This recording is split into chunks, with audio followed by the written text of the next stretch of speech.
اعوذ باللہ من الشیطان الرجیم بسم اللہ الرحمن الرحیم رب اشرح لی صدری ویسر لی امری واحلل عقدۃ من لسانی یفقہوا قولی۔ بکھر موتی دوسرا حصہ۔ بے عمل عالم جنت کی خوشبو سے محروم رہے گا۔ حضرت جندب رضی اللہ عنہ سے روایت ہے کہ رسول اللہ صلی اللہ علیہ وسلم نے ارشاد فرمایا کہ اس عالم کی مثال جو دوسرے لوگوں کو نیکی کی تعلیم دیتا ہے اور اپنے کو بھولے رہتا ہے، اس چراغ کی سی ہے جو آدمیوں کو تو روشنی دیتا ہے لیکن اپنی ہستی کو جلاتا رہتا ہے۔ طبرانی کی روایت ہے یہ۔ حضرت ابو ہریرہ رضی اللہ تعالی عنہ سے روایت ہے کہ رسول اللہ صلی اللہ علیہ وسلم نے فرمایا کہ قیامت کے دن سب سے سخت عذاب اس عالم کو ہوگا جس کو اس کے علم دین نے نفع نہیں پہنچایا، یعنی اس نے اپنی عملی زندگی کو علم کے تابع نہیں بنایا۔ کچھ گناہ ایسے ہیں جن کو بلا تفریق مومن اور کافر سبھی انسان شدید اور سنگین جرم اور سخت سزا کا مستوجب سمجھتے ہیں، جیسے ڈاکہ، خون ناحق، زنا بالجبر، چوری، رشوت، ستانی، یتیموں اور بیواؤں اور کمزوروں پر ظلم و زیادتی اور ان کی حق تلفی جیسے ظالمانہ گناہ۔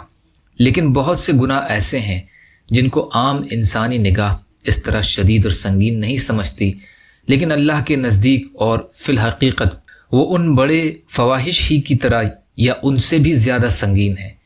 شرک اور کفر بھی ایسے ہی گناہ ہیں، اور علم دین جو نبوت کی میراث ہے، اس کا بجائے دینی مقاصد کے دنیاوی کاموں کے لیے سیکھنا اور دنیا کمانے کا وسیلہ بنانا، لہٰذا اپنی عملی زندگی کو اس کے تابع نہ بنانا بلکہ اس کے خلاف زندگی گزارنا، یہ بھی اس قبیل سے ہے۔ پہلی قسم کی معاصیتوں یعنی گناہوں میں مخلوق کا مخلوق پر ظلم ہوتا ہے، اس لیے اس کو اللہ کو نہ جاننے والا کافر بھی محسوس کرتا اور ظلم اور پاپ سمجھتا ہے۔ لیکن دوسری قسم کے گناہوں میں اللہ اور رسول اللہ صلی اللہ علیہ وسلم اور ان کی ہدایت اور شریعت اور اس کے مقدس علم کی حق تلفی اور ان پر ایک طرح کا ظلم ہوتی ہے۔ اس کی سنگینی اور شدت کو وہی بندے محسوس کر سکتے ہیں جن کے دل اللہ اور رسول اللہ اور دین شریعت اور ان کے علم کی عظمتوں سے آشنا ہو۔ حقیقت یہ ہے کہ علم دین کے بجائے رضائے الہی اور اجر اخروی کے دنیاوی مقصد کے لیے سیکھنا اور اس کو دنیا کمانے کا ذریعہ بنانا، اسی طرح خود اس کے خلاف زندگی گزارنا، شرک و کفر اور نفاق کے قبیل کے گناہ ہیں۔ اس لیے ان کی سزا وہ ہے جو اوپر دی گئی حدیثوں میں بیان فرمائی گئی ہے، یعنی جنت کی خوشبو تک سے محروم رہنا اور دوزخ کا عذاب۔ اللہ تعالی حاملین علم کو توفیق عطا فرمائے کہ رسول اللہ صلی اللہ علیہ وسلم کے یہ ارشادات اور تنبیہات ہمیشہ ان کے سامنے رہیں۔ یا اللہ ہم سب کو کہنے سننے سے زیادہ عمل کی توفیق عطا فرما۔ یا اللہ مظلوم فلسطینیوں کی، کشمیریوں کی، روہنگیا مسلمانوں کی اور مسلمان جہاں بھی پریشان حال ہیں، ظالموں کے ظلم کا شکار ہیں، آپ ان کی بھرپور مدد فرمائیے۔ ہم سب کو اپنی استعداد کے بقدر اپنا حق ادا کرنے والا بنائیے۔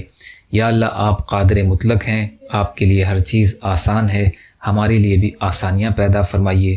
یا اللہ صبر کرنے والا، شکر کرنے والا اور اچھی طرح عبادت کرنے والا بنائیے۔ یا اللہ آپ نے ہمارا ظاہر بھی اچھا بنایا ہے، ہمارے باطن کو بھی اچھا بنا دیجیے۔ بغض، حسد، جلن، کینہ، تکبر، ریاکاری سے ہمارے دلوں کو پاک کر دیجیے۔ یا اللہ اپنے حلال میں سے دیجیے، حرام سے بچائیے، اپنے غیر سے بے نیاز کر دیجیے۔ جو مانگا وہ بھی عطا کر دیجیے، جو مانگنے سے رہ گئے وہ بھی عطا فرما دیجیے۔ اللہم لا تسلط علینا من لا یرحمنا ولا یخافک فینا ربنا تقبل منا انک انت السمیع العلیم برحمتک یا ارحم الراحمین۔ لا الہ الا اللہ محمد رسول اللہ۔ السلام علیکم۔